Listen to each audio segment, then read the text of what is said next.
活不成了。走。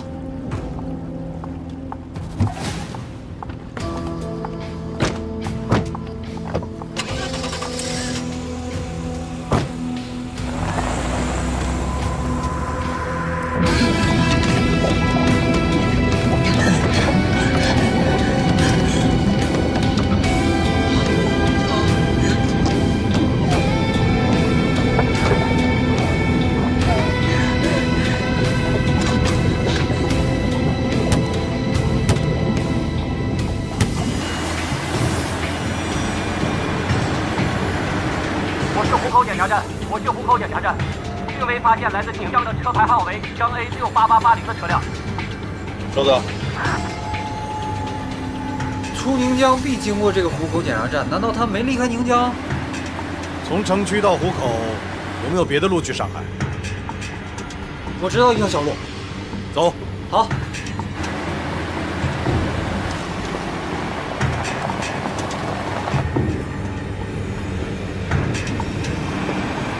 国平，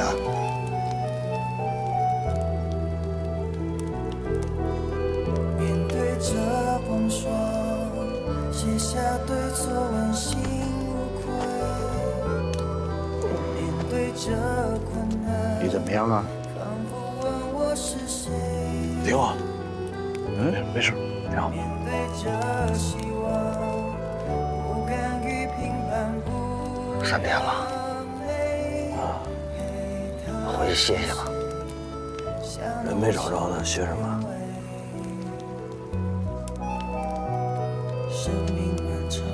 他没死，因为从这个捞上来这个车，你也看见他那个玻璃是他敲碎的，他跑出来了，所以他没死。国平，就按你说的，就算他当时。 能从那个车里逃出来，但是你看看，这个水流得这么急，气温又这么低，我告诉你，除非他当时被人救了，否则他不可能到现在一点消息都没有吧？国平，聂小雨已经没了。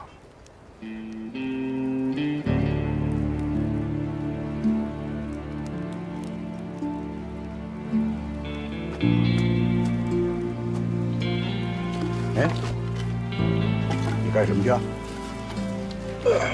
哎，不是你听二哥去劝，哎，回去睡一觉。而且二哥在这替你找，行不行？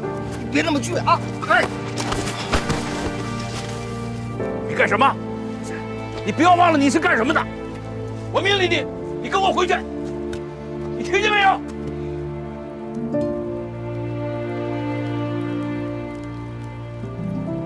让他找吧，这关就得他自己去闯。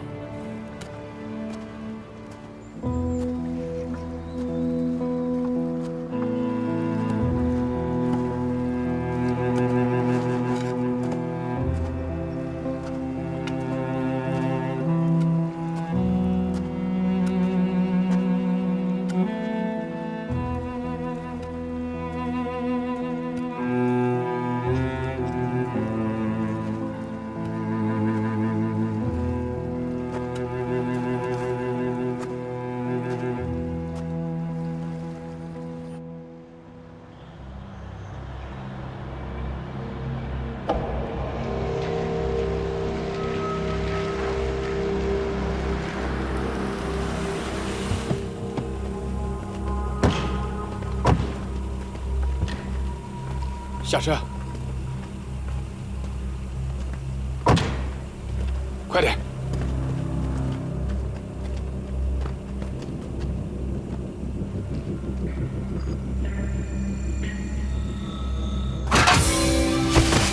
别动！别动啊！都打死！站着！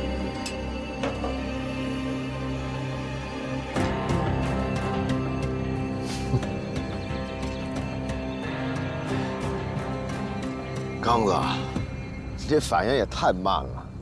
良禽择木而栖，你这话是一点都不懂。但是豁子和大江他们明白，跟着谁才最有出路？主任，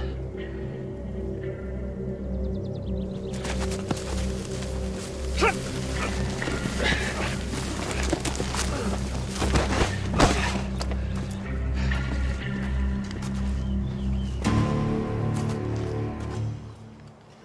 你刚才又有一句话说得对，这儿确实是块风水宝地，我老早为你选的。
少爷！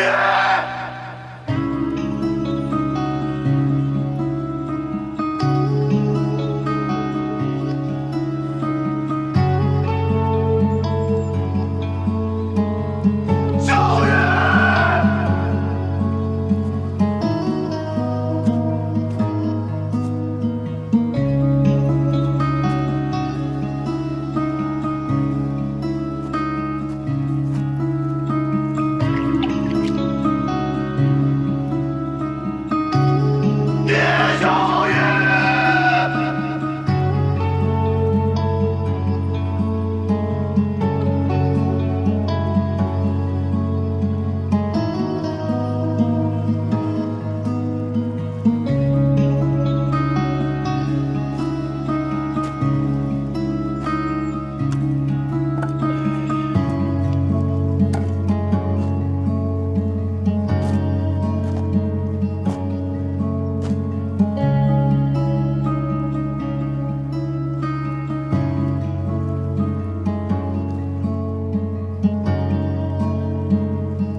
然和，你来了，干嘛呢？再这么下去，你身体撑得住吗？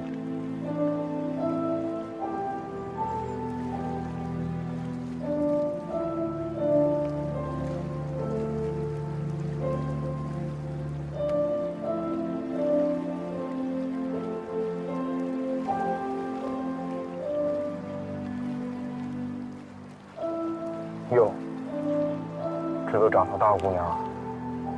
我记得小时候还没这么好看呢，长开了。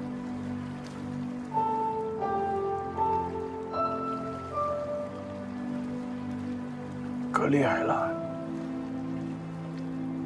现在都是大老板。不管当什么老板，在你面前啊，那都是个小姑娘。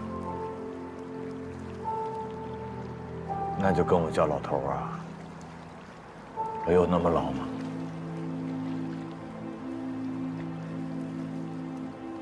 你们两个怎么没在一起？国平，你不喜欢他吗？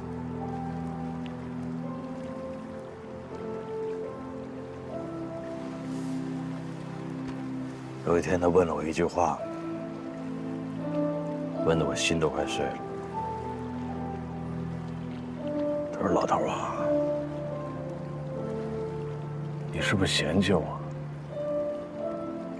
你嫌弃他什么呀？怎么可能嫌弃他？那你为什么没有告诉他你喜欢他呢？我说，聂小雨，你站住！站住！什么意思？这是我们俩的暗号，就是聂小雨，我喜欢他的意思。这小丫头啊，从小就鬼精鬼精的，还总黏着你，这肯定是她的主意吧？聂小雨，魏国平让你站住！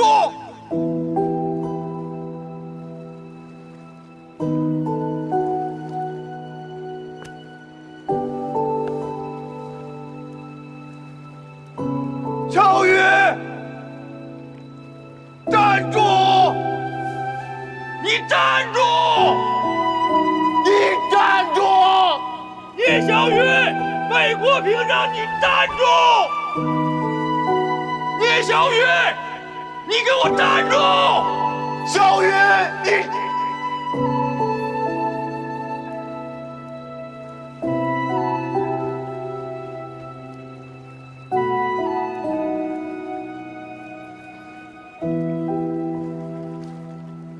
山河，说已经不在。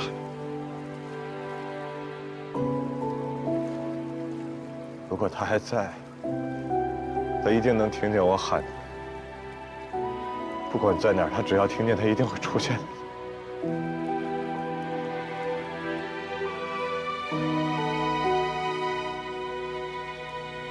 他是不是已经不在？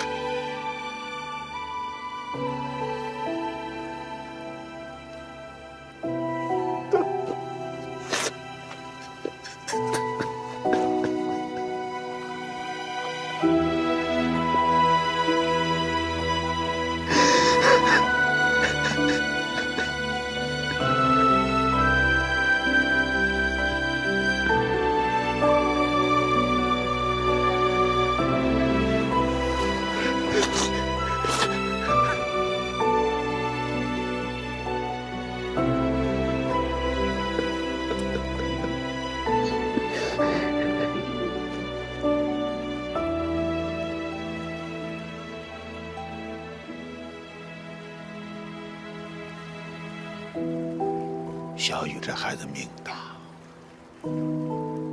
，8年前你和山河就救过他，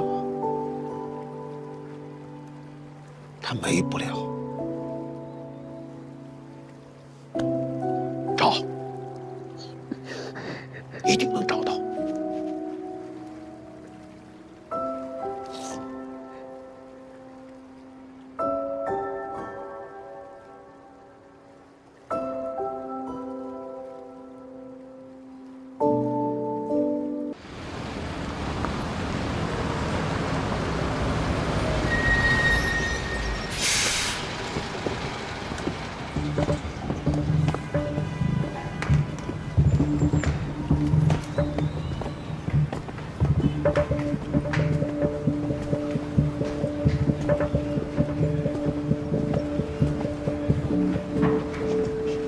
不好意思呀，归队。探子，我的问题，你没事吧？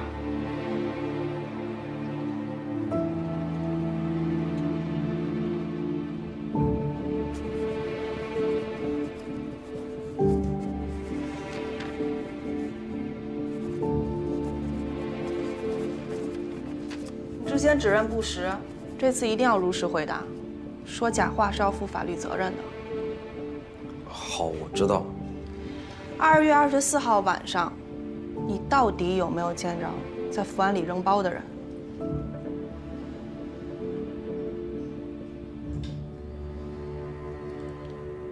其实那天我只看见一个背影，并没有看到他的正面。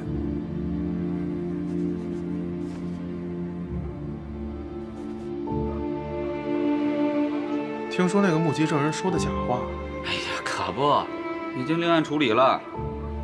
哎，这下功夫全白费了。之前还以为是板上钉钉了呢。主要是卫队想钉，他还想把88案往里并着。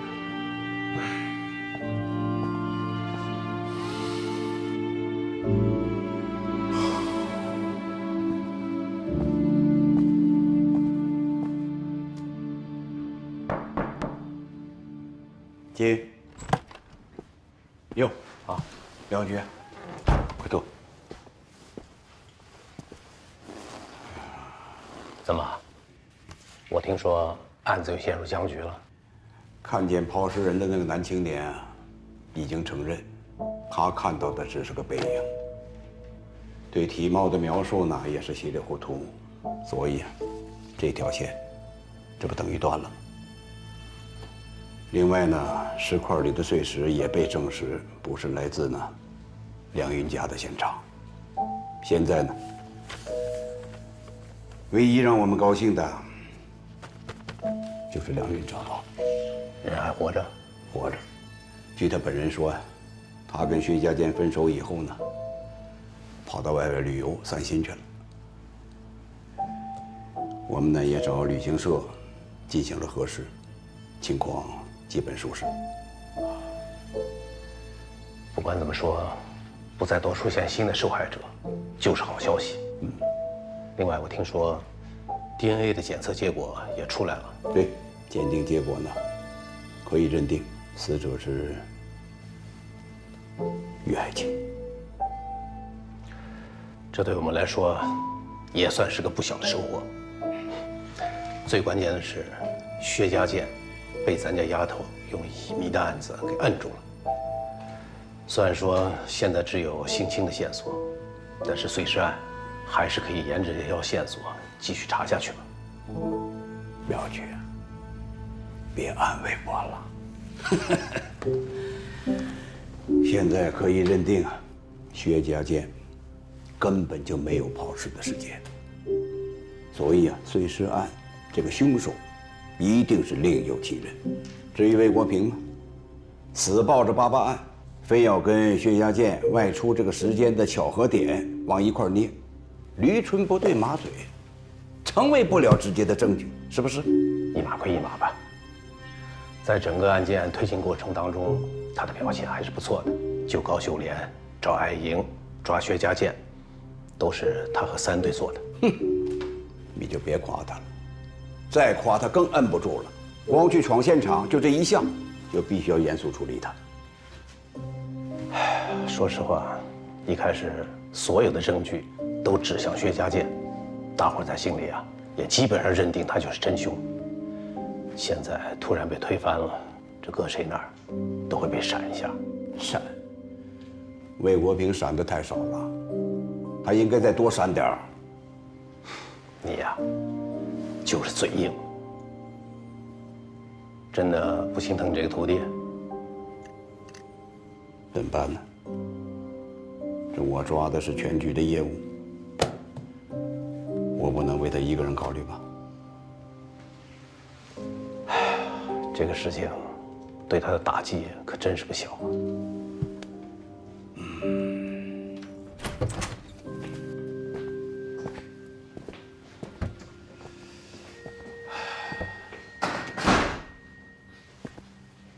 坐吧。不说工作，聊聊生活上的事儿。我没生活。我可听说你失眠很严重，一直这样吗？也没有，就这些年的吧，才有的。过去嘛，争强好胜，别人看半晚上书，我就看一宿；别人能站半天，我就站一天。老想比个输赢。那时候体力也好，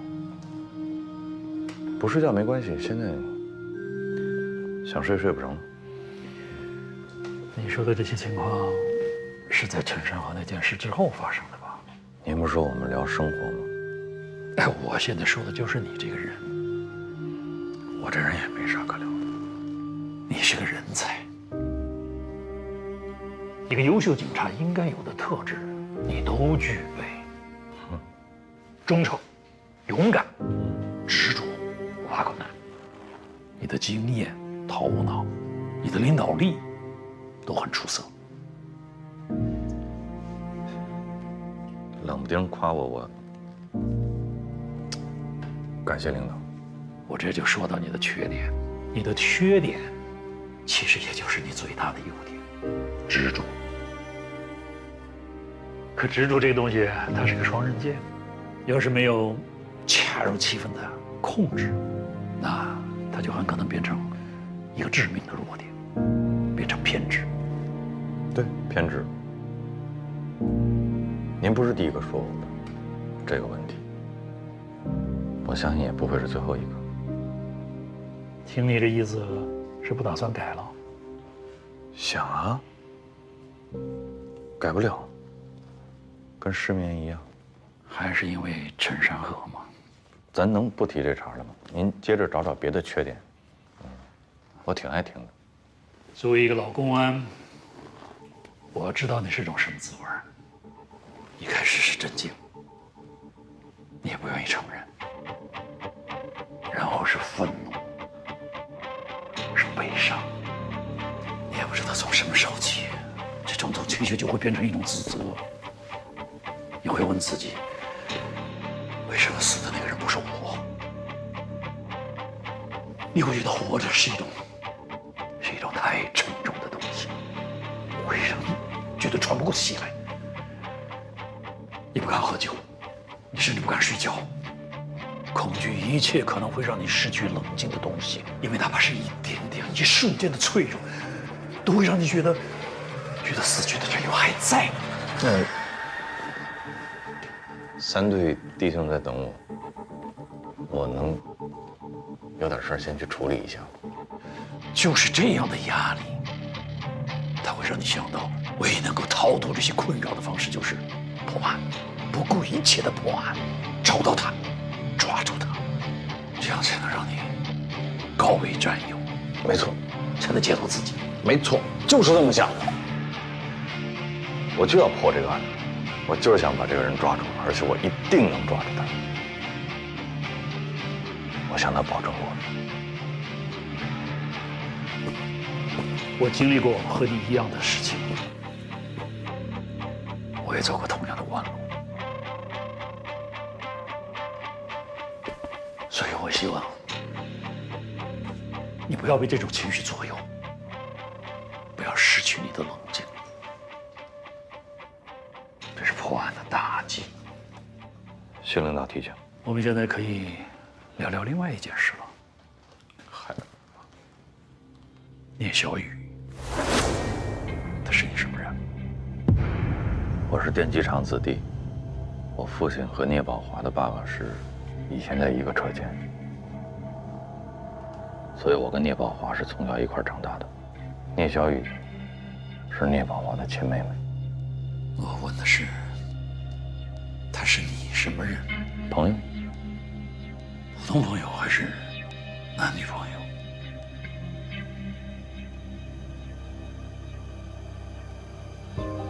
到目前为止，都是普通朋友。刑警队长和重点人物的妹妹可以交朋友？为什么不可以？他没有违法犯罪。你不要误会，警察要查案，社会关系要过。我知道，水至清则无鱼，我懂。不过一定要把握好分寸，不能越界。没有越界，一直都没有。而且他跟他哥不一样，聂宝华所有的事情，聂小雨都没有参与过。这我相信，但这里边的关系，毕竟还是很敏感。瓜田李下嘛，你又是这么一个身份，还是要避嫌，尽量。现在我可以走了。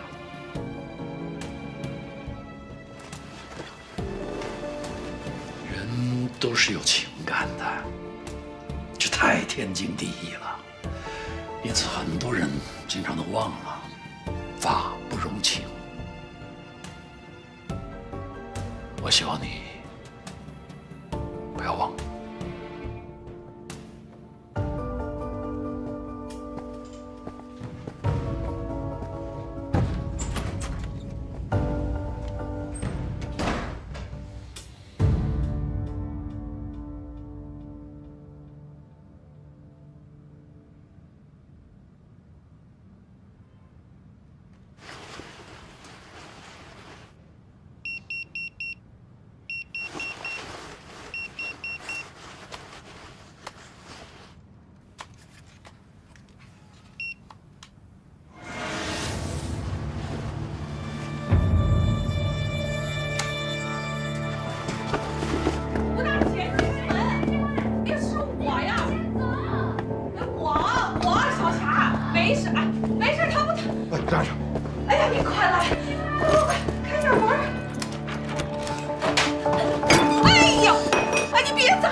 让谁走？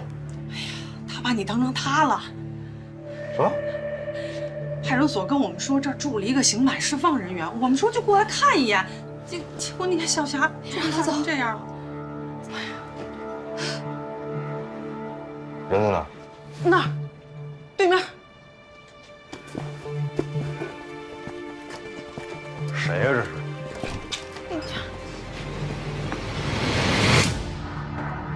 我。他叫王德发。我太知道他叫王德发了。你怎么出来了？你来这儿干嘛？这话说的，我出狱了，只要不违法，我干什么不行？谁告诉你的？谁让你找我妹妹来的？我只是跟她打个招呼，以后这不就对门住着吗？你住这儿啊？你没家呀你？我是没家，坐牢第3年，我妈就死了，所以我把老房子卖了，我重新找个地儿住不行吗？这是租的房子是吧？应该是，之前都没见过。咱俩不废话啊！我通知你，今天你马上你从这儿搬走，有多远搬多远，你听明白了吗？你别吓唬我，我现在懂法了。作为合法公民，我选择住哪儿是我的权利和自由。你妹妹哭也好，闹也好，在我没有侵害她之前，我不需要承担任何法律责任。她怎么想，跟我没关系。哎呀！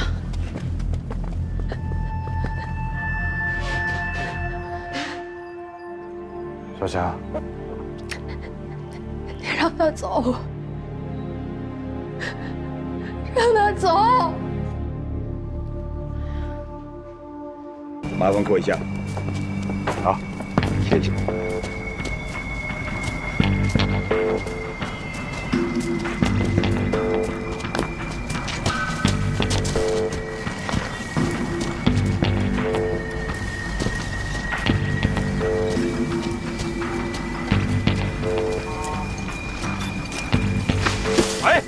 干什么呢？小心点，不是？别碰了！不是保护现场，不知道吗？新来的同志，你再把人吓着。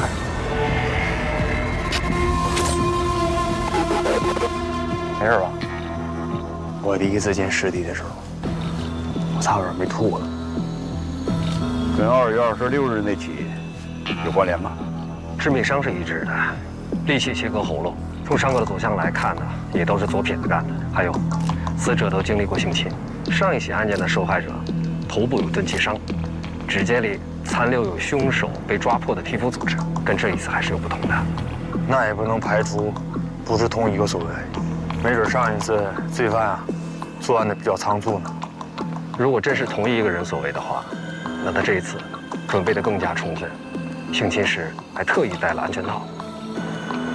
他是八万人了，这保卫科双雄的思路够一致的啊。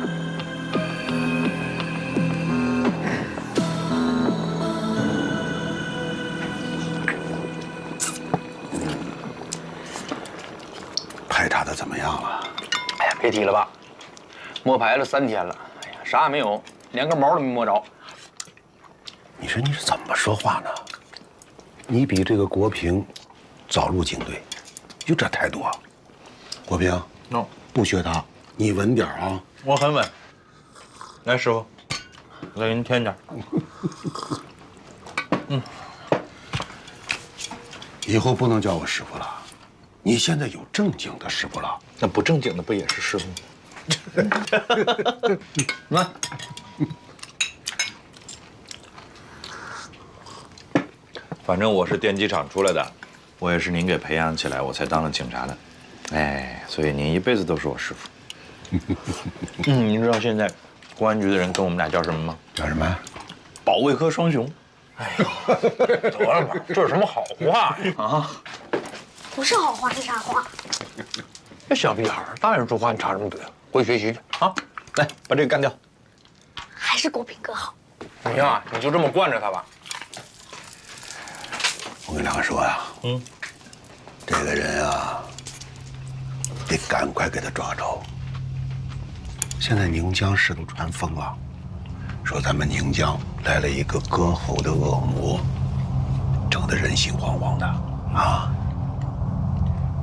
这个人吧，虽然选择的地方都是荒郊野外，但是那周围的都是什么厂矿企业，这样的地方，单独的女工进出的情况就比较多，否则啊，他也摸不着这些受害者。你说咱厂区南边那个废料堆会不会有什么危险啊？没事儿，爸，只要不下雨就没事儿。这跟下不下雨有啥关系？因为下雨的时候，他作案就没有痕迹啊。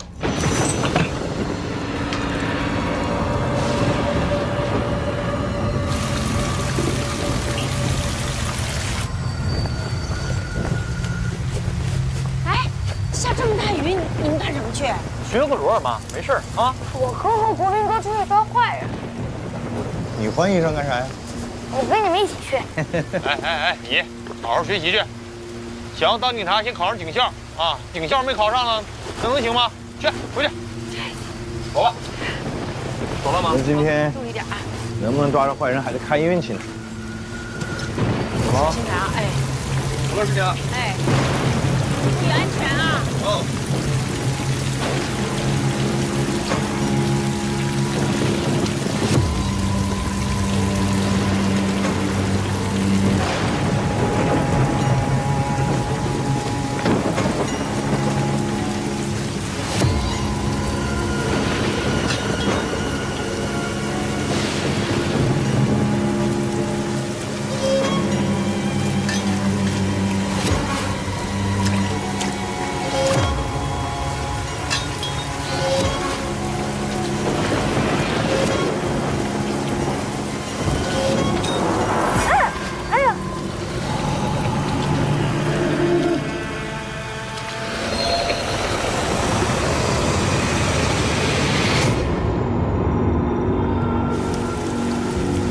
你呀，从那边走，我从这边走，咱俩到里面汇合，好吧？好。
那边。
88年到92年系列杀人案，简称88案，受害者全都是年轻女性，生前遭受性侵，死亡原因为利器切割喉部。凶手选择在居民区或者矿场附近的偏僻地点作案，作案时间选择在雨夜，以此来掩盖作案痕迹。从受害者伤口判断，凶手是左撇子，作案手法残忍熟练。92年，凶手在最后一次作案后突然消失，至今下落不明。嫌疑人有没有脱离你的视线？你比陈山和童志距离嫌疑人更近，那你为什么晚到了？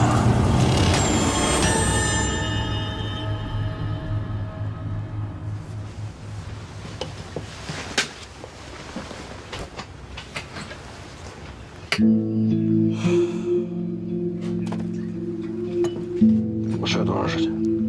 满打满算也就不到10分钟。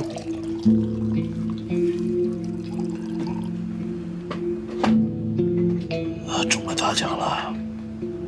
要不你再眯会儿？睡不着了，神经衰弱就这样。那你得多难受啊！我值个夜班都得缓好几天呢。这些都完事了吧？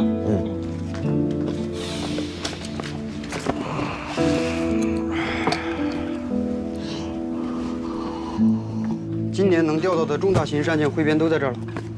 这是女性受害者案件，这是男性犯案人员案件。卫队，后半夜冷，你自己注意点。好。一会儿先走吧，到时候我把电闸拉了。那行，你慢慢看。超来了，小班。来了，超。哎，卫队。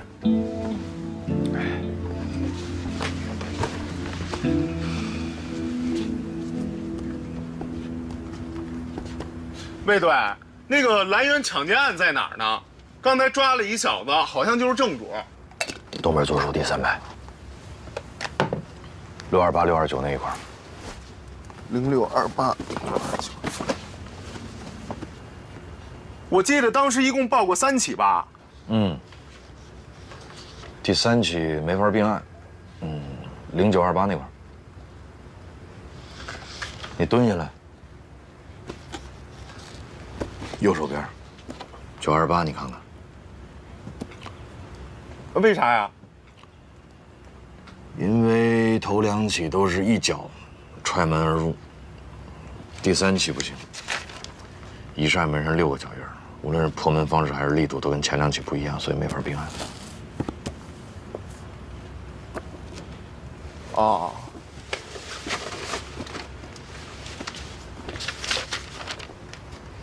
就服你。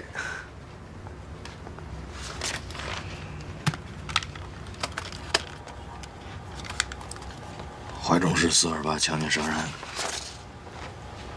受害者为中年女性，生前确实遭到过性侵，但是经过尸检发现，致命伤在颈部，水果刀穿刺而成，而且还有多处的反抗伤，可见凶手暴力侵犯的力度并不大。所以不能和88案并案。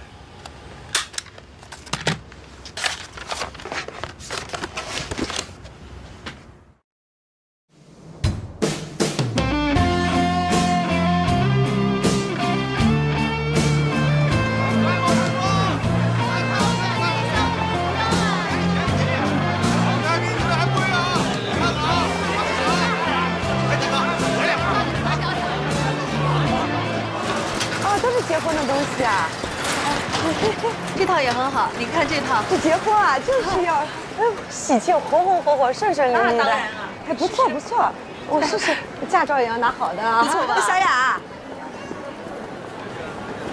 小雅，小雅，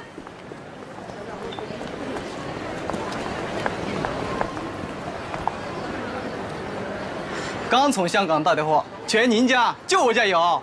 哎呦，小雅，你在这儿啊？那个床单被罩多喜庆啊！你喜欢啊？老板是吧？哎，拿双37的。哎，马上给你包啊。挺好看的。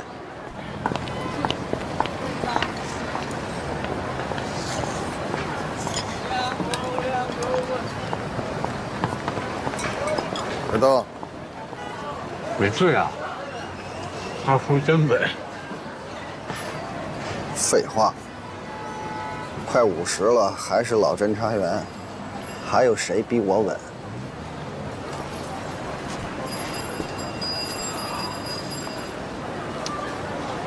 什么时候到？话说就快到了吧？过来到底玩什么呢？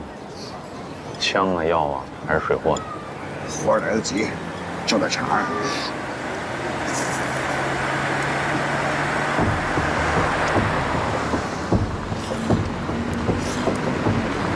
等会儿，等会儿。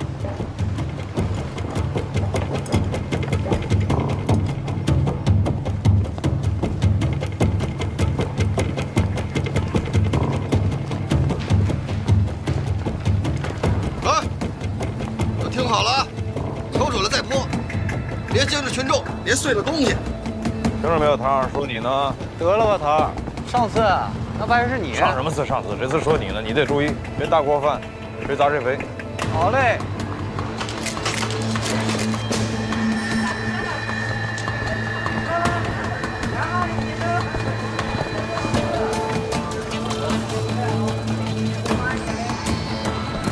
吴老子，不用找了。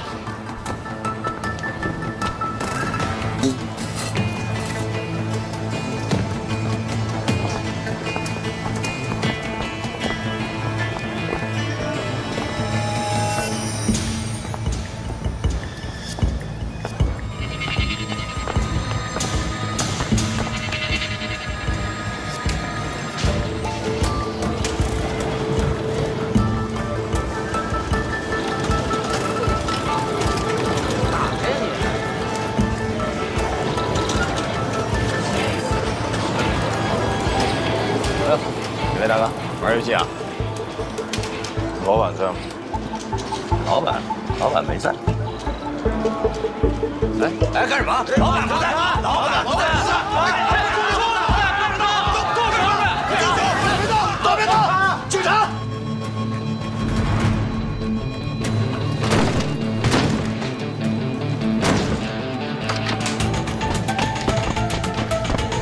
起开！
走，走。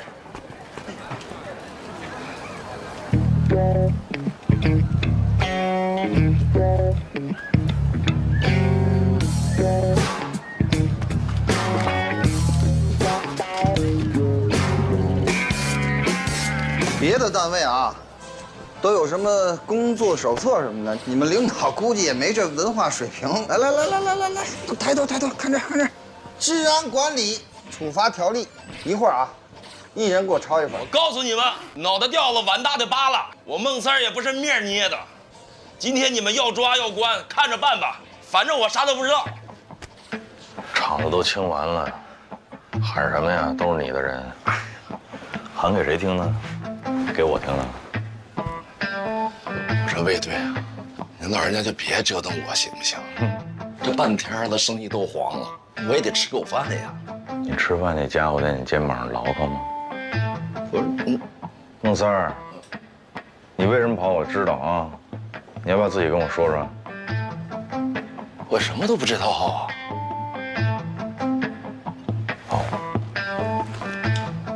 那你知道我外号叫什么吗？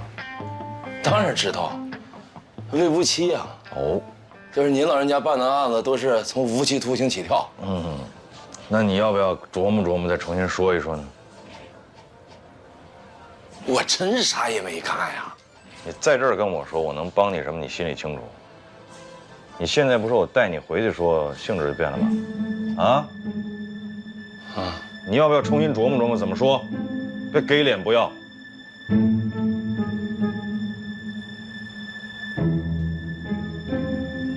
是不是广州那事儿？继续。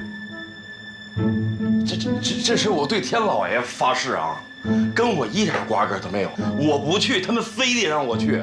我就跟你几个广东人碰了一杯酒，我啥都没说。跟你没别的关系啊？一点关系都没有。你要想去，我都能带你去。你知道他们住哪儿啊？知道啊。提鸟是吗？当然了。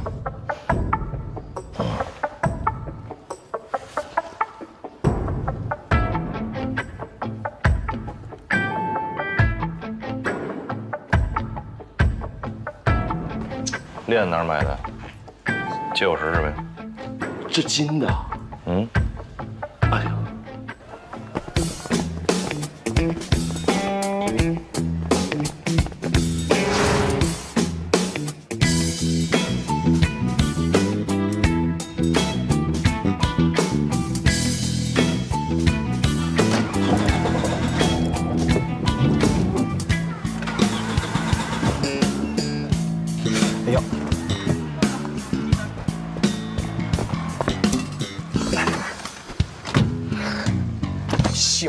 不带脑子呀！一天到晚给我丢人。你刚才不也把碗打碎了吗？谁也别说谁，你和你师傅还有你师傅的师傅，一个样。我交钱了。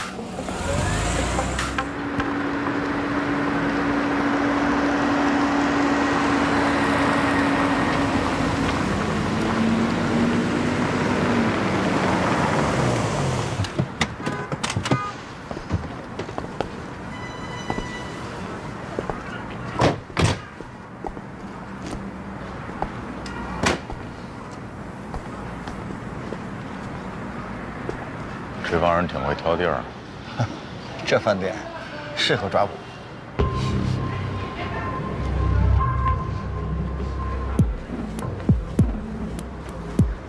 欢迎光临，请问先生几位？自己不会数啊？山谷里。你好，这边。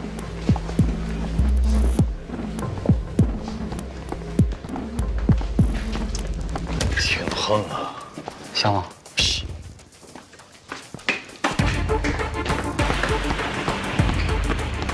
前面就是珊瑚天。我行了，妹妹，你先忙你的去吧，不用管了啊。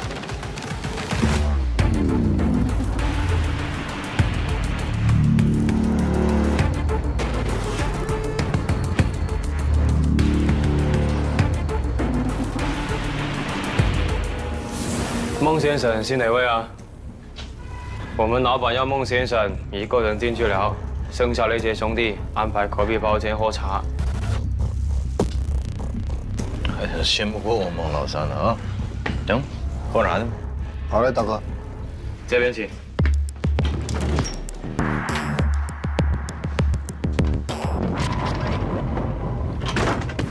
哎呦，兄弟啊，真家伙呀！哎，你们那边什么价？给我们弄一批呗。你干嘛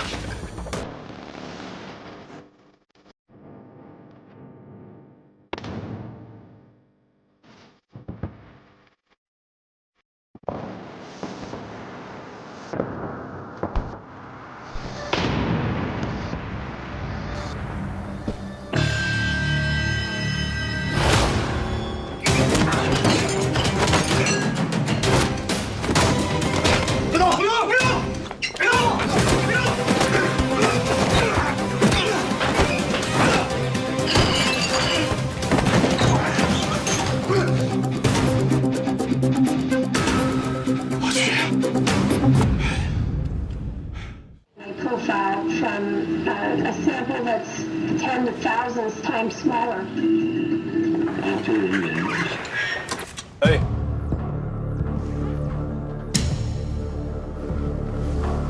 停电了吧？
有病啊！为这点事儿值当吗？闹什么幺蛾子啊？老头，你到底喜不喜欢我呀？你不这破玩意儿干什么？我干活呢。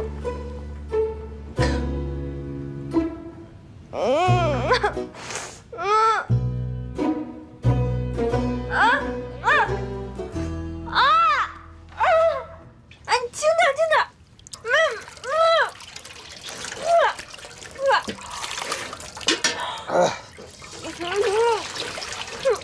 慢点。哎，你弄得我。好了吗？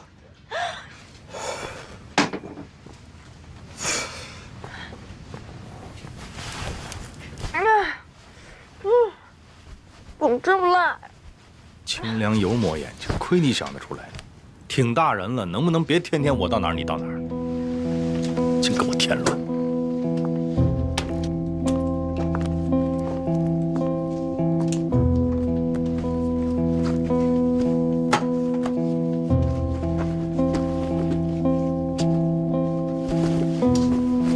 我今天过生日。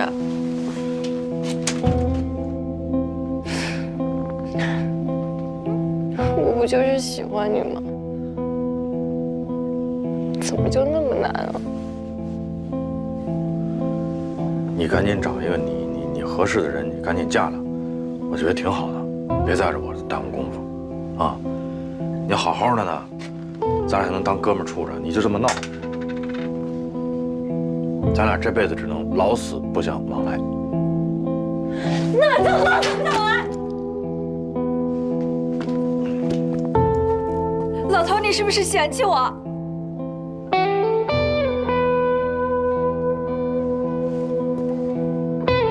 他有没有伤害你？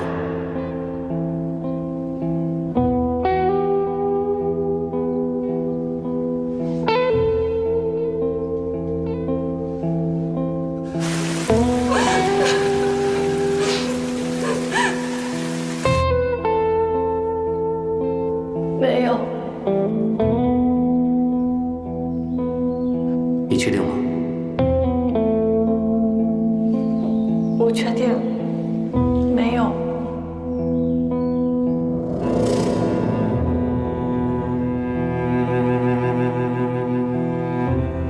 把袋子给我留。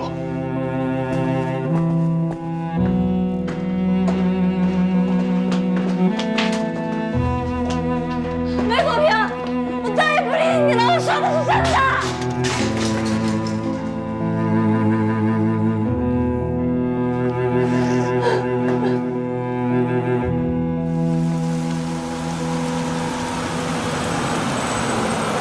临江医学院站下车。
出租车。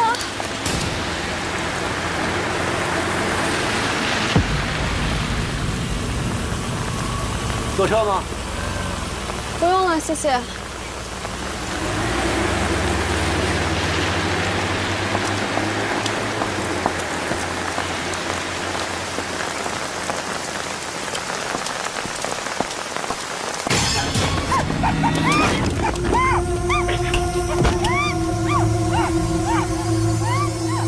我我市气象台在凌晨2点发布了暴雪蓝色预警。今天6时，我市迎来了近10年来最大的降雪。到明天14时，宁江市将持续雨夹雪。降雪带来的降温和冰冻天气可能会影响您的出行，希望市民合理安排出行。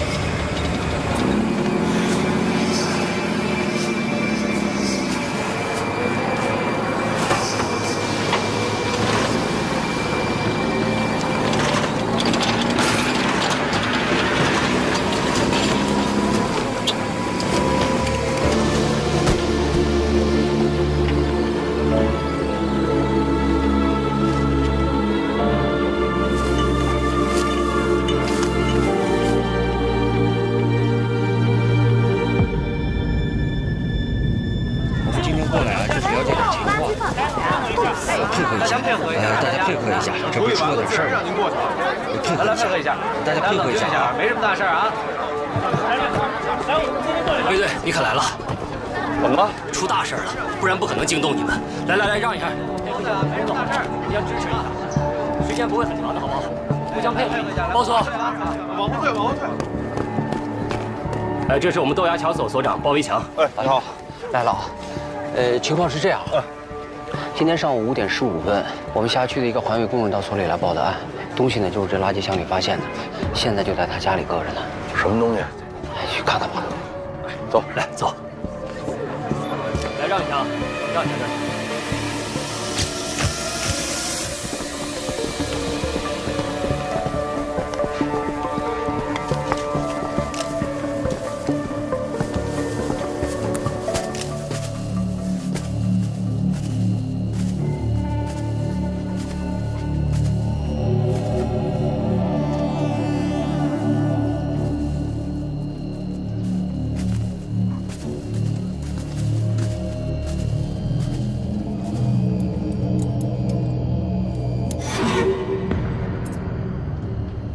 这是什么肉？疑似部分人体组织。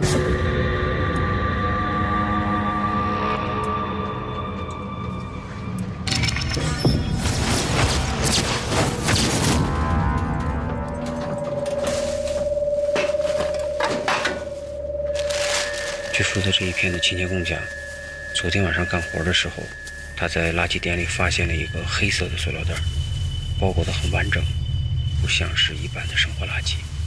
因为以前也有人经常把食物不当做垃圾扔掉，所以他就把垃圾袋里的冻肉拿了回来。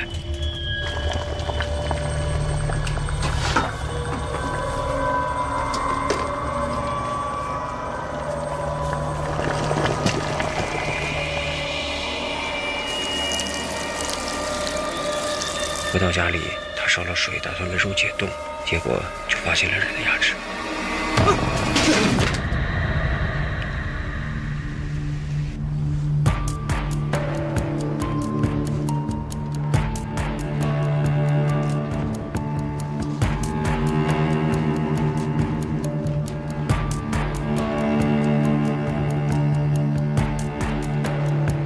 二哥，2个组，3件事，把今天所有咱们到场的警察都分成2个组，让咱们刑警做主导。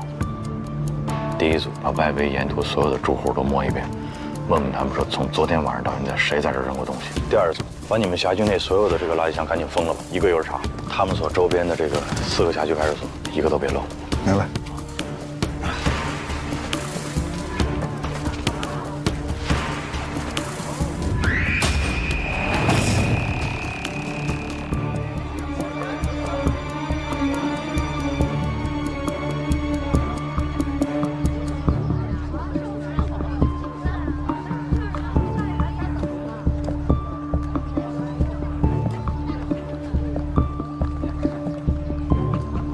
来配合一下，马上。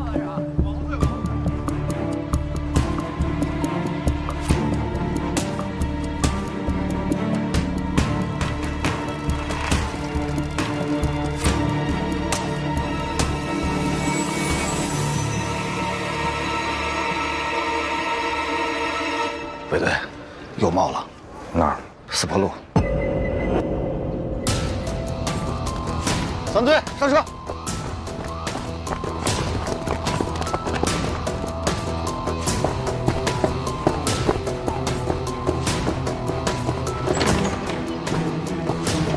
同学们，因发生重大案件，今天的课暂停一次，大家自行复习啊。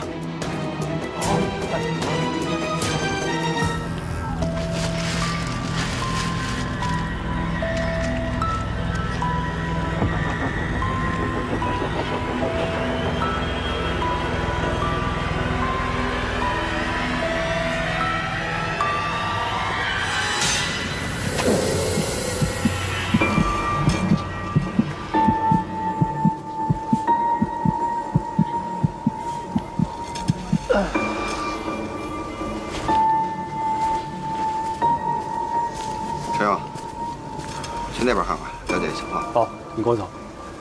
大姐，麻烦问一下，那段垃圾什么时候清的？我们一般是早晚各清理一次。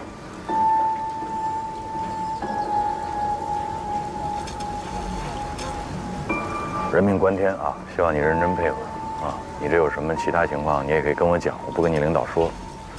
什么时候清的？我前2天滑了一跤，在家里歇了1天。所以哪天清的？前天下午刚拉走了一车。前天24号。好，哎，先去吧。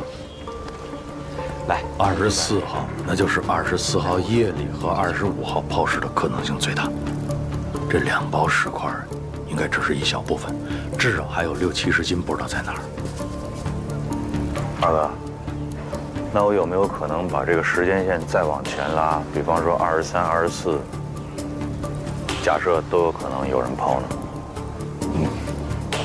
那如果要这样的话，那时候抛的会不会现在已经进垃圾处理站了？很有可能。那这垃圾这个，老包，就整个咱们这一片这个垃圾啊，一般是归置到哪儿？哎呦，这样，我赶紧安排人去问。赶紧。这个包明显比高架桥那个包要重得多。如果那边那个包可以手提着，这个包恐怕拎不了多远。所以我怀疑凶手有交通工具，至少是个自行车。咱这么着，假设是豆芽桥、四坡路，往西颐和南路，往南华中路，这是分进路是吧？对。抛尸案的特点一般是越抛越远，近的用手提，远的用交通工具。那豆芽桥这儿，有可能离案发地点更近。咱们这样，往前推，时间拉长啊，5天。你们去打听所有刚才我提到这些路段的夜巡民警，值班的时候谁看见推自行车的可疑的人，尤其是后座或者踏板上有包的，明白吗？散。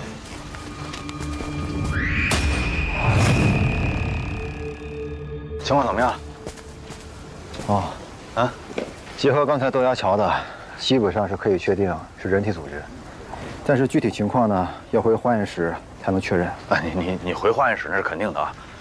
你现在就是说，在假定的情况之下，你能给我什么？你估计大概时间紧迫。根据牙齿的情况，可以判断是个年轻人。有多年轻？15到35岁之间。面太快，你给我收点。不是，他这里面是有一个生理差异化的问题，我们需要考虑。收。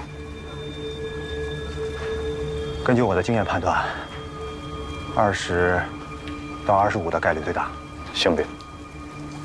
这个是真不知道，我们现在掌握的证物太少了。好，明白。谁让你来的？水库看好了？水。对。目前什么情况？今天早上，你讲。是，碎尸案，目前只发现了豆芽桥和这儿的2包，剩下的都没有找到。附近4个派出所，除了留下几十个人挨家挨户排查，剩下都撒出去翻垃圾箱了。这样啊，现在这个案子呢，就由你来指挥。是。你怎么的？还想继续看水库吗？三队同志呢？三队的，过来过来。三队的同志，一人进一个队，带领其他同志熟悉一下情况。别愣着了，行动！是。咱们去那边。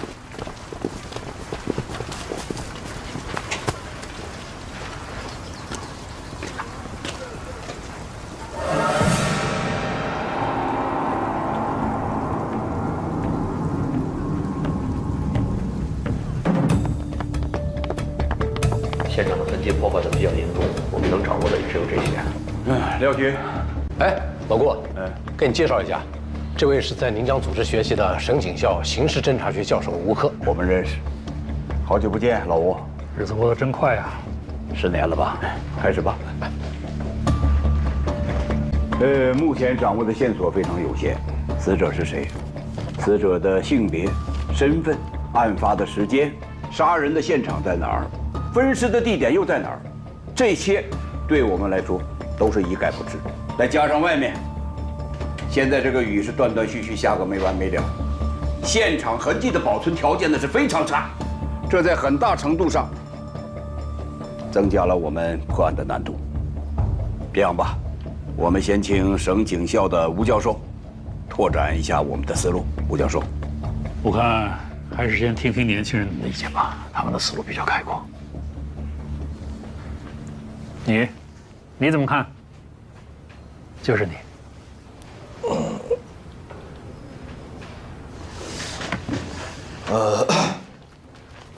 命案第一步应该先确定死者身份信息。那我们这是碎尸，比较麻烦，只找到了很少一部分尸块，所以我们现在应该找到剩余的大部分尸块，拼接一下。另外，同时呢，全市拉网，看看最近失踪人口情况，逐一核实比对，找到死者身份信息，再找他的社会关系，从内往外，核心到外延，这样的话应该离这个凶犯就不远了。还有什么补充的吗？细节肯定还会有很多但是大方向跑不了。果然是办案经验丰富的老刑警，难怪你不用上我的课。这个案子的非常之处就在于，受害人不仅被分尸，而且尸体经过了高温蒸煮。以我们现在的技术条件，哪怕是我们在最短时间内找到了所有的尸块，也很难在短时间内迅速的比对出我们需要的受害者身份信息。那吴教授，您的意思？改变传统的由内向外的方法，用由外向内寻找尸源，当然是要继续做。可是现在不是工作的重点，重点应该是在宁江的周围布上一张大网。您是说要设卡是吗？对，不是。设卡的前提是我们应该先知道嫌疑人是谁，对不对？你现在鱼都不知道是谁，你就结这个网，你往哪儿撒？能不能先把嘴闭一下？听之前吴教授怎么说？哎，他说的也对啊。单是设卡的话，那真是像大海捞针。但如果我们在织网的同时，想尽一切办法把这条鱼赶出来，那我们就有可能变被动为主动。各位领导同志们，你们想啊？如果这罪犯没跑，在家里边，咱们可以直接把他给堵在家里面。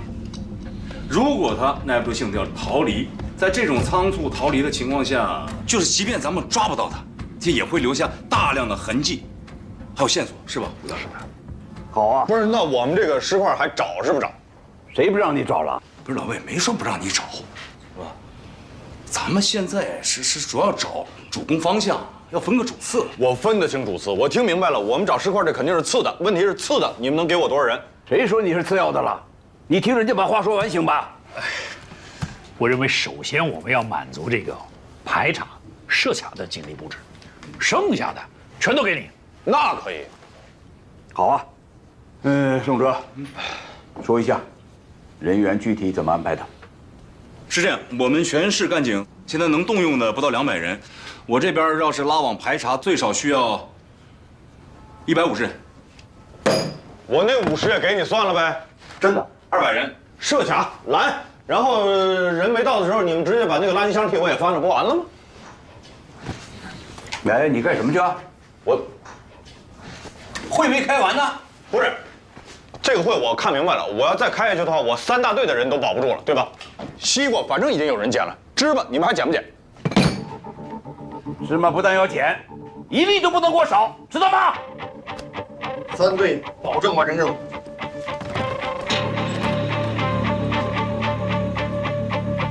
哎，干什么呢你？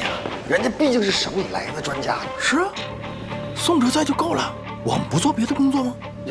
怎么样？各居民点垃圾箱都没有发现新的情况。咱不管他那个，我们干我们的，找石块还是第一要务，所以垃圾中转站必须得找，再不找来不及了。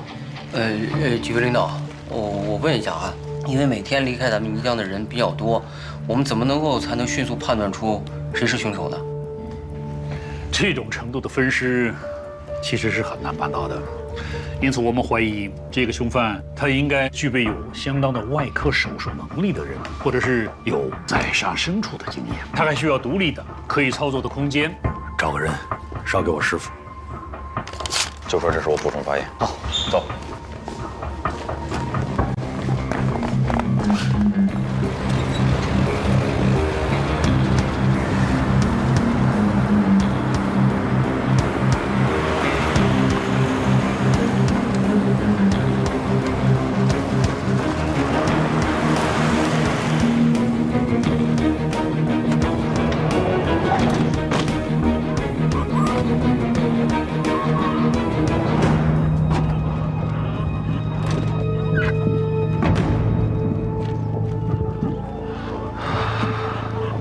就咱们3队，一个都不给多配，他们那么多人，凭什么呀？凭什么？人多也不一定就强，是吧，二哥？你别说150、200，你2000、2万个人给宋哲，他也不见得能逮着嫌疑人。有的时候，真理往往就是掌握在少数人手里，对吧？是。走吧。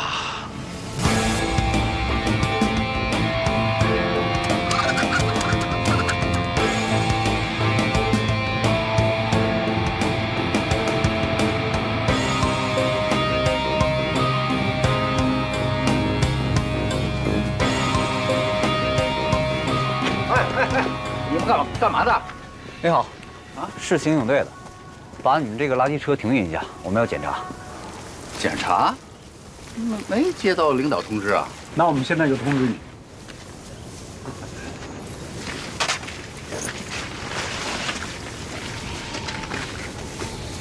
你们几位真的要搜这脸？是。确定吗？确定。真的。真的。这我得劝你们几句。哎，您就开门吧。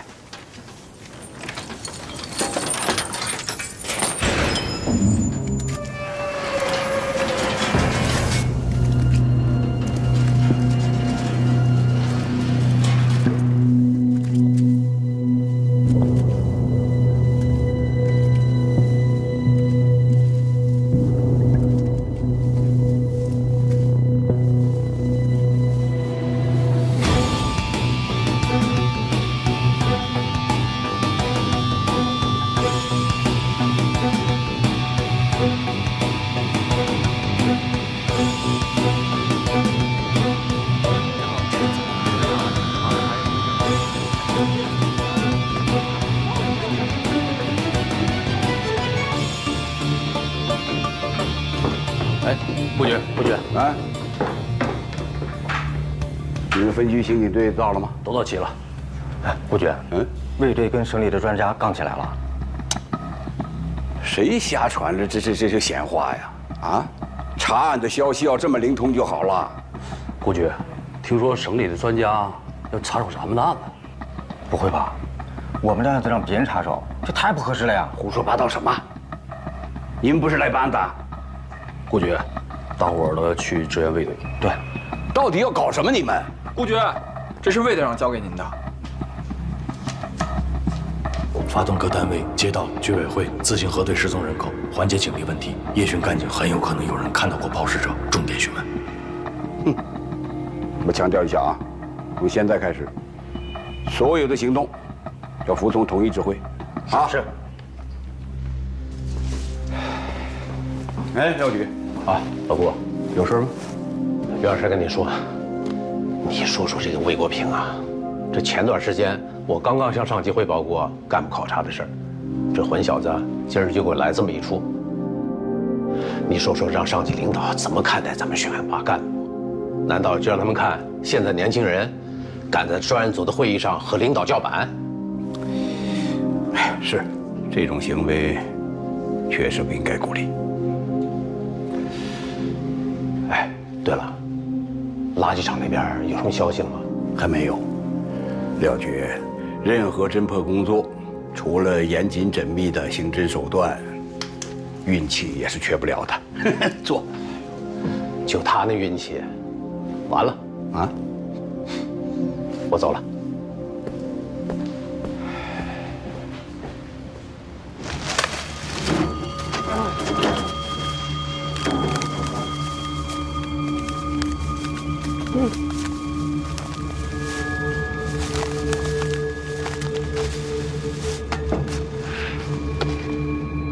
这里边能有石块啊？我刚才不是说了吗？前夏口区5天的垃圾都在这儿了。从侦办逻辑上来讲，这个地方肯定会有发现的。这么变态的凶手哪有什么逻辑啊？谁告诉你变态就没逻辑了？那88年那个案子凶手不就没什么逻辑吗？那吴教授还让我琢磨琢磨说这个陌生人作案的可能性，你说这不扯淡呢吗？人家是专家，你就和我一样听着不就完了吗？专家也不能太偏心眼了呀！你看人家宋处兵强马壮，你再看看咱这边这什么呀？这是，哎，咱们还叫哀兵必胜，咱们以少胜多，好不好？好，加油！加油！